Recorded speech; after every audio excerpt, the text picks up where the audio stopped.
Welcome back to another edition of the Edge podcast. Publisher Brendan Slaughter here for BeaversEdge.com. Joined as always by Beavers Edge senior writer Ryan Harlan. Today coming to you from an undisclosed location as My car. Ryan's joining us on the move today. Appreciate everyone tuning into the Beavers Edge podcast. It's a bye week. Oregon State is in their first bye week of the year. I'll tell you one thing, Ryan, right off the bat. I hope in future schedules they don't wait until week 9 for the first bye of the season, because it felt like they could have used a bye a couple weeks ago, without a doubt.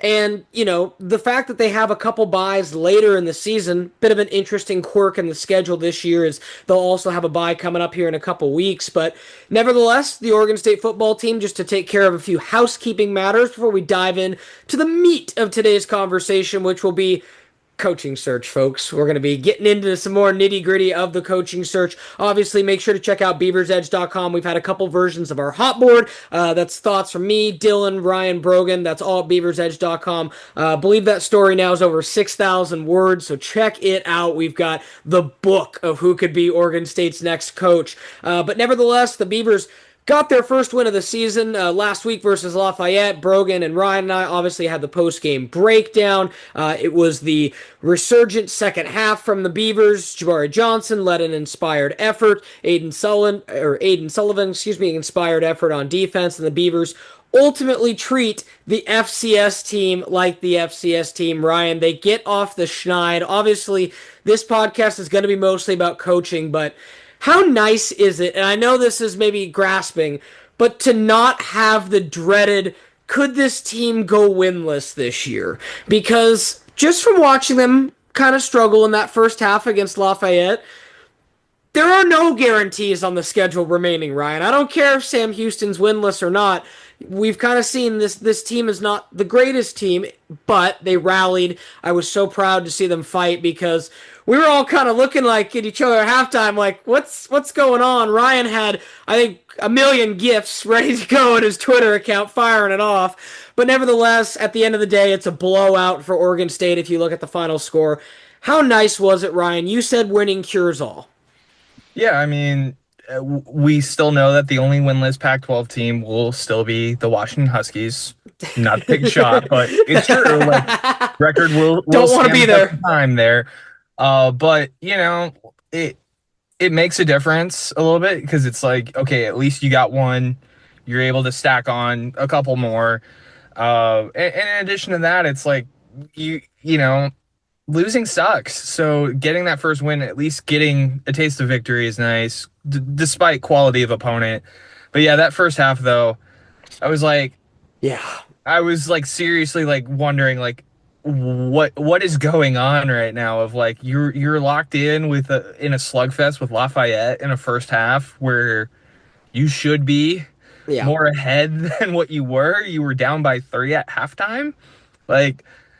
Yeah, that was something where I'm like, maybe it just took some time to figure things out. And then when you get to the second half and finally adjust, you know what works, what doesn't. And you're able to take care of business to get your first win in 2025 in almost a full calendar year.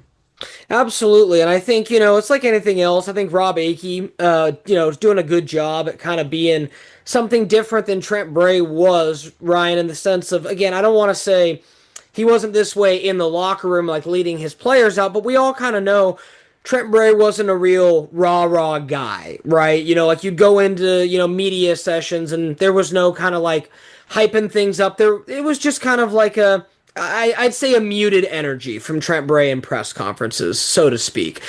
Contrast that with Rob Akey, who's coming in, baritone voice, how y'all doing? At the press conference, and well, did that answer your question? Did that answer your question? And I'm not I'm not saying that one isn't true because I know that Trent Bray's players loved him. But there might even be another degree of love, Ryan, for Rob Akey. I'm hoping you can remember who it was, but we're sitting there in the press conference. All of a sudden, 2 players are knocking on the press conference window, trying to get Walker Harris and Nico Taylor that were doing that. Yeah, thank you, and trying to get Rob Akey's attention and making all funny faces and being like, bro, and and he didn't get irritated afterwards. He's just kind of like, yeah, what's up? Like it just. It's the whole going back to what you said, Ryan. This season ultimately, in one sense, is already lost. The Beavers are looking for a new head coach. It didn't go to expectations. NIL funds weren't necessarily used on, proper resources, players, all those things. But for one Saturday, Ryan, Oregon State football was fun again. That's the key right there. And I think it's something that's been missing. Yeah, I mean, when you're 0-7, and I think for us in our case, where we're just like the slog of that kind of stretch right before you get to Lafayette. Mm-hmm. For us, it takes a toll on even us as media. Like, I know our job is to talk about the negatives and be able to relate that to fans and be like, hey, look, this is what's happening. Like, this is the nature of the business. This team is not where we thought they were going to be at the start of the year. But we also want to write about the positives too. So it's at least a little nice to digest that a little bit more, especially now coming in the bye week where it's like, I agree. I wish it was earlier, but it's nice to at least take the brain off of football for It is. a couple weeks before you get back into Washington State. Absolutely. I mean, and again, we'll obviously be picking back up our full football coverage. We'll have a hodgepodge of stories. Obviously, if you guys haven't checked it out, Ryan had an in-depth piece on men's basketball. We posted yesterday. Check that out at BeaversEdge.com. We're getting into the start of hoop season, and obviously, we're turning our ears and eyes because the Oregon State women's team was picked to win the WCC today. The Oregon State men's team is expected to contend in the WCC as well. So there's some optimism on the hoop side of things. I know Ryan told me yesterday, he's like, I'm already ready for hoop season. I'm like, we got a coaching search to do first. Then we'll get fully into hoop season. We sleep in May, Brendan. That's the thing. We sleep in May, as a wise man once said. I mean, not to disprove John Rothstein, Ryan, but you and I talked about this, like, when you're in Beaver baseball, you don't sleep at all. And then it's like, I think you and I got part of July to sleep, but there was some baseball transfer portal in there too. So I'm just going to go out on a limb and Rothstein should just say we sleep when we're RIP past because there's just the sports calendar's crazy. But nevertheless, that was just kind of a few housekeeping things we want to touch base on. Obviously, stay tuned to Beaver's Edge for all the latest men's basketball stuff and women's basketball as well. As both teams be getting up, we'll have recaps, previews, all the kind of business as they get ready for the start of the season. We'll be obviously still dialed in on the football side until their season's over, getting you guys ready with new coaches and whatnot as that ultimately comes into the foreground. But we'll go ahead and transition now to the big meat to conversation of today's topic, and that's obviously the huge news that's still out there, folks. Oregon State has an open head coaching position. We've obviously talked about it in our previous podcast, but it's a decision that's going to drastically impact the athletic department for the next few years. And since we last spoke to you guys, and I want to make sure I list this as well, in addition to the search firm that will be assisting athletic director Scott Barnes, Brandon Cooks, Nikki Newberger, Marty Reeser, Joth Ricci, Mike Riley, and John Sturek. Again, if I'm getting any of those names slightly wrong, Ryan, you can correct me if you know. Or again, for any of those that are connected, I apologize if I mispronounced slightly. But that is the hiring committee that's going to be assisting the search firm and Scott Barnes. So really a trifecta of decision input there. As Ryan and I talked about, it's our understanding that at the end of the day, when push comes to shove, it will be Barnes making the final decision. Take with that info as what you will. That's just us relaying what we believe we know. So all that to say, before we get into the candidates, Ryan, I really like Brandon Cooks on this committee because Brandon Cooks, for those of you who don't know, about his just kind of background, obviously Brandon Cooks played for the Beavers, as many of you know, but he's a very vocal person. He's never someone who's going to keep his thoughts and opinions bottled up, and that can be, both a good and bad thing. He's a passionate dude, and I think that he will provide some key passion and care to the committee. I think Mike Riley will want to get it right for his care factor of Oregon State. You talk about a Reeser in there, a volleyball alum, and Nikki, and then obviously Joth Ricci, who's darn been successful at just about everywhere he's been, whether that was, Dutch Bros, Burgerville. I mean, he's just been extremely successful. So I like someone with some business savvy on there too. Would have been cool to see Jensen Huang on this committee, Ryan. Yeah. But nevertheless, just your first thoughts to the committee. Who do you like on there? Well, in terms of who like, I do like the additions of Riley and Brandon Cooks. In terms of, at least, yeah, you have some football guys on there that kind of understand the nature of the business of like getting to hire somebody, in these kind of high pressure situations like a coaching search. It's nothing against the rest of the committee. It's just more of, I wonder what input they can provide in terms Sure. of not necessarily having that football background. And I think that's a legitimate, criticism of kind of the rest of those on there. It's like, in terms of like who you've assembled to make this call. But like at the same time, though, I'm also not arguing for like, oh, this committee should have been all football guys. You know what I mean? Sure. Right? Like, I wonder how much like experience they have or have familiarity with doing something like that. So that's why I kind of wonder, I'm like, are some of these guys the best possible candidates that you could have picked? Now, obviously, that's just my kind of 2 cents on it, where I'm a little more, on the fence to a degree, but I do like the addition of Cooks in there. I would have liked to maybe have seen a Tim Ewis or any Mm, other former players, like even Jordan Villeman too, who were, pretty our vocal guy. about Yeah, our wanting to guy. be part of that and getting the hire, right. But nonetheless, I think you still pick a good alum in Brandon Cooks for that position, and then obviously Mike Riley and his kind of coaching acumen and being, a member on the college football playoff committee. Like, that's something there where that at least makes it a little more, I would say, you hope that they have a little more vocal, I think, kind of voice in those meetings Right. for this decision whenever they deliberate and go to Barnes and saying, this is who we think you should hire, kind of a deal. For sure. I mean, I think, like you said, Cooks and Riley bring the football acumen. Obviously, looking at, someone like Marty Reeser, Joth Ricci, just reading between the lines, Ryan, maybe that's the quote money, Yeah. right? Coming into the equation. Obviously, Marty Reeser, son of Al and Pat Reeser, their names on the stadium, folks. That should be enough said there. Obviously, we talked about Joth and what he's done and his connections to the university. I think he's obviously served as a big time kind of booster. And then just as I was kind of reading over, one thing I glossed over is Nikki obviously is the vice president and chief brand and product activation officer at Lululemon. So I kind of like the business makeup of it too. I'm not sure Yeah. like, dare I say, Ryan, maybe the business acumen from some of the people on here, how much I think they're going to have a say in it, because I'll tell you one thing for sure, there's no way that Oregon State, after how much Scott Barnes has said publicly otherwise, they're going to find somebody who has that football enterprise acumen, somebody who can command all aspects of the football program. And I'm not trying to say Trent Bray didn't, but there were times he could have been better at aspects of it.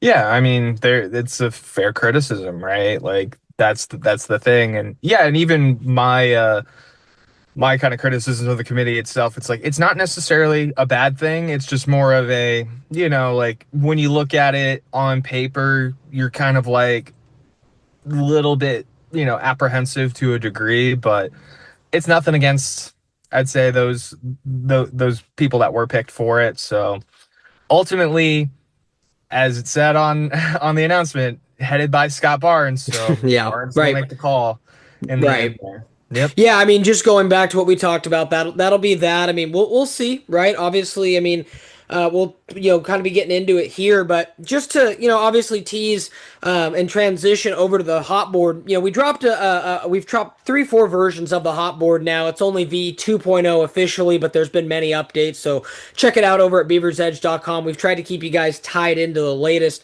Just for what it's worth, just to kind of reset the stage and let you guys know. So since we last spoke to you, Colorado State's job has also opened, and somebody has mentioned that on the board as well. I still think Oregon State could be a more attractive job than Colorado State, but they could still, compete, be in Yeah. the mix. I have heard that Brett Vegan's name will be connected to Colorado State. Obviously, Colorado State and Montana State, even closer proximity than Corvallis and Montana State, so they've seen what he's done as well. Not to say that Vegan would choose them over Oregon State if it came down to it, but just, eyebrow kind of raised a little bit. Obviously, Ryan, he was one of the first names that Pete reported from On3. I still think, Vegan's in the mix. We've kind of heard them cooling a little bit on Tim Plow. We're not really sure if he was heavily in the search. We just kind of knew to keep a name on him early.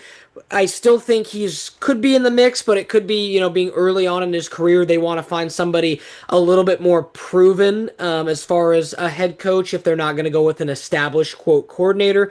But one I did want to circle back to and get your thoughts on more specifically, Ryan, Jason Eck. Jason Eck was reported by Pete right away, along with Tim and Brett early on in the process. And immediately it was almost, oh, Wisconsin's gonna move off Luke Fickell. I think I said Luke. Yeah, I don't even know there. Right, that was a tough one. Say Luke Fickell 5 times fast, Brendan. So it was almost all assured how that and Jason Eck, the New Mexico head coach and Wisconsin alum, was going to be a gloved in hand fit for that job. However, Ryan, it's now been reported that Wisconsin, I believe it was their AD earlier this week, said we're not looking to make a change right now, and we're going to be standing behind Coach Fickell. And you can obviously say those things and still make a change, but that reopened the Jason Eck discussion. Ryan, do you think the Beavers need to get more loudly in his direction? Because again, I think they will have him in the mix simply for his West Coast roots, which we know is going to be a key for Scott Barnes. We've heard they will kick the tires on him for sure. The only thing I'm apprehensive about with him, New Mexico, after losing Bronco Mendenhall after 1 year last year, Ryan, they were like, we really don't want to do this again. So his buyout is $4 million until January 1st, which you can't wait until January 1st to hire a head coach. That's off the table in today's world. No. So, again, we just saw booster funds per Oregon State. I just say that because I've heard a lot of people say, well, where's the proof on that? Again, I'm just going off of what we've been told, folks. Yeah. Booster funds pay off Trent Bray's salary, and that was close to $4 million. So apparently $4 million can be had.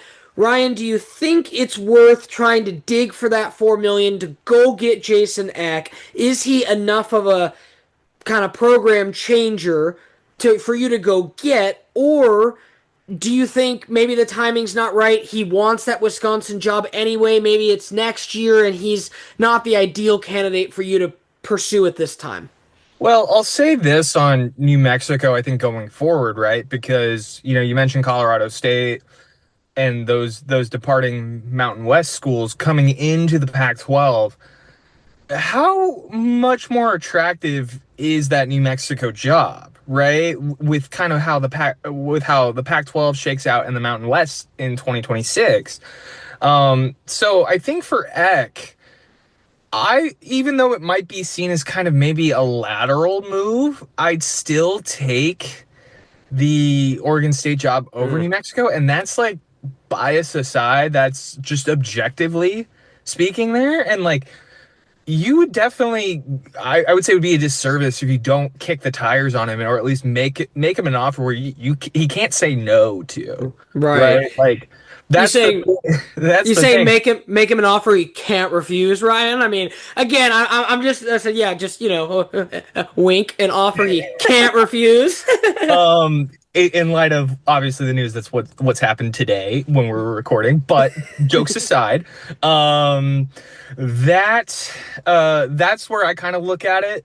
Like, New Mexico historically, and even you can throw NMSU in there, there hasn't been a lot of excitement around both of those football programs from having family that have been there as alums, like, and growing up with it too. Like, like when New Mexico was playing UCLA, yeah, obviously, they were struggling at that point, winless UCLA, but like my parents were like, "Oh, yeah, UCLA should win this," and I'm like, "No, no, no, no, no! This isn't the New Mexico team that that you think right? Like Right. that's like what I was trying to get at because of what Jason Eck has been able to do, um, in such a short turnaround. One with New Mexico, and then two with what he's done at Idaho, and like if Eck was not there, and like the turquoise uniforms that were released Mhm. for UNM, right? You wouldn't have athletic writers or anybody else, like even our own people at On Three, quote tweeting that and being like, "Oh my God, these uniforms are sick." Right. Right? Like it's because of the presence that Jason Eck has been able to do in changing that culture around, getting people excited about it. That's the Like key. Yep. that's the key. And I would say like, yeah, definitely go for it. I think it's worth going after him. Because if you wait too long for that job to open at Wisconsin, it's like, okay, that's going to pass you by if there's another opportunity that you can go and grab. So I think personally, I like Eck for that. And that's more of just what I gotten to see from him at UNM kind of firsthand a little bit and just knowing what that program has been prior Right. Right. I mean, to his arrival in Albuquerque. So I say yes.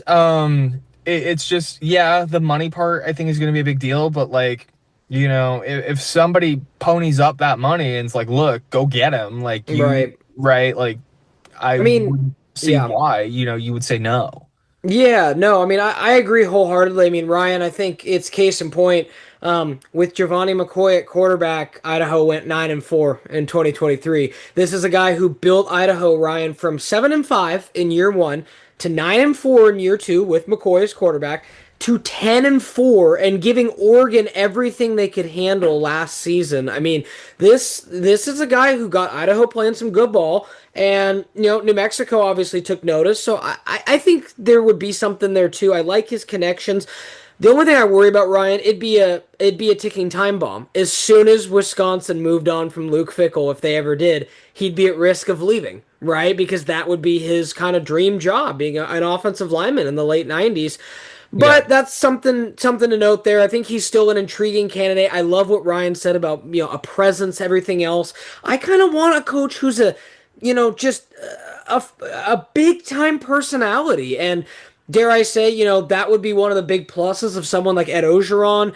Obviously, there's been some concern on the damn board, and rightfully so. Some people saying, look at the programs he's inherited. And it's like he only got 3 years at Ole Miss.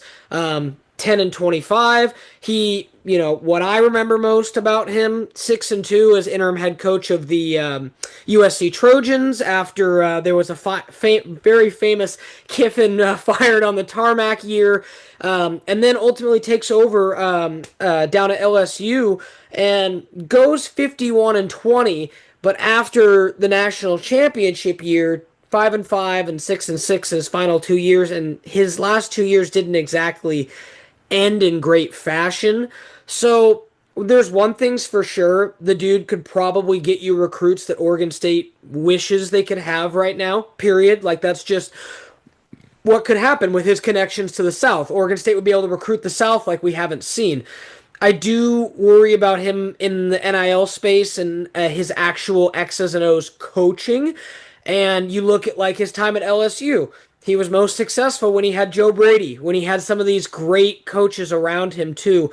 So I think the key if Oregon State went Ogeron's route, Ryan, would be the need for good assistance around him. Yeah. Want to briefly get your thoughts on that because I want to save the last couple minutes to talk about someone else that Beaver fans might be familiar with. So yeah, just some final thoughts on Edo. I think he could work, but he would need to bring in like go find me the best offensive coordinator that Oregon State could afford as far as like whiz and all that kind of stuff.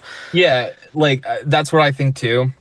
And I understand the concerns that people do have on Coach O, but like even as Bill Oram said, it's like you kind of want somebody to like get people excited about the program again, right? Like that's kind of what I really like.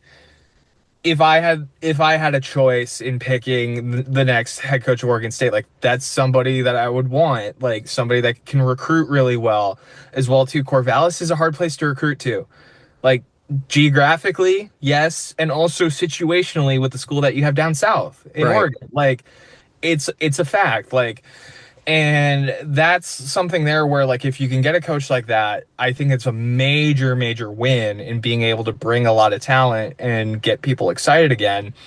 Now, yeah, for Coach O, been out of coaching for a little bit, but if you get some assistants that have experience, that have been around the block, that know what they're doing, that can establish an offensive identity, and Right. also what they want to do on defense, like be what they want to be as a team, then I think it's a great hire. But I also get the resume. I also get the, like what his time was at LSU, that 2019 national championship, the talent that they were flushed with on there, on that squad. But like at the end of the day, though, it's like I think if you are Oregon State, like you do need to nail this hire, and getting like a guy like a Jason Eck or a Coach O, I think would be, really great, really solid. Right. But like that's just more of, I think, from what they could provide you in terms of a recruiting and excitement standpoint. But also it's like you would need to know like what kind of system they're going to run, Right. what the roster construction is going to be,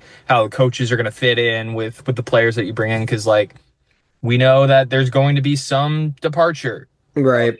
of this roster from this year. How Right. much to be determined, but Right. like we don't know, kind of that aspect of things. So yes, I agree with some of those concerns, but also at the same time, though, I'm like I look at it from like I think you need to get somebody that'll get people excited. Even, Right. and that's not to say like an FCS coach can't do that. I'm like, no, like we've seen that with Jimmy Rogers Right. at Wazoo. Like FCS coach could do that, but like I think those two would definitely be more current. Right. Yeah. I would lean a little more towards and try to get somebody in that kind of line if you can. If you can't, at least you may and say like, yeah, we made the opportunity. We went after these guys. Like, I think that would make Beaver fans a little more, Yeah. like, okay, like you at least did your due diligence. You talked to them. They said no, they're not interested, or they're gonna, right. Like, Yeah. I mean, yeah. yeah, it's one of those things too, Ryan, where obviously I agree with you. I think it just has to be right. And I also want to tease too, not going to give it away here on the pod, but Ryan and I do have intel, a little bit of intel on a potential NFL name that could be in the mix too for Oregon State's head coach. So check that out at the Hotboard. But real quick, Ryan, I very much like your tweets that at halftime sum up in 3 words or less, Beaver Nation. But again, this is a pure hypothetical at this moment, but I just want to say this. From what Ryan and I have heard, and this is from his sources, my sources, if a certain person who shall not be named is fired in East Lansing this year, we have been told a reunion cannot be dismissed 100%. Now, beyond that, we'll see what happens. We're not going to speculate into it too far. But Ryan's heard and I have heard, like, don't just dismiss it and go, oh, that's crazy. It might not be. So, yeah, real quick, right? Yeah, Yeah. it has legs from what we've both heard. So we all know how agents work behind the scenes and all these things, and if y'all are thinking that that guy up in East Lansing's agent isn't making calls right now going, well, if my client happens to be free, are there any other, I mean, that's just how the game works. So, again, I would say check out the damn board. Beaver Nation has sounded off loudly that they are not in support of such a reunion. I could see both ways. I understand, but I totally respect where our subscribers are coming from, and from that perspective, I think it would be a harder sell for the fan base. But that'll essentially go ahead and wrap up this edition of the Edge podcast. Make sure to stay tuned to Ryan Harlan and me. Ryan's obviously going to have another look at Oregon State and a blueprint coming up soon, so make sure to stay locked to Beavers Edge for that. That's going to be clutch. Obviously, bye week stuff, and Ryan will be back at Monday's press conference with Rob Akey this next week, kicking off football as Beavers get ready for their matchup against Washington State, and we'll be keeping you guys up to date on hoop stuff as well. So once again, for Ryan Harlan, appreciate you joining me on this edition of the Edge podcast. As always, my friend, this is Brendan Slaughter signing off.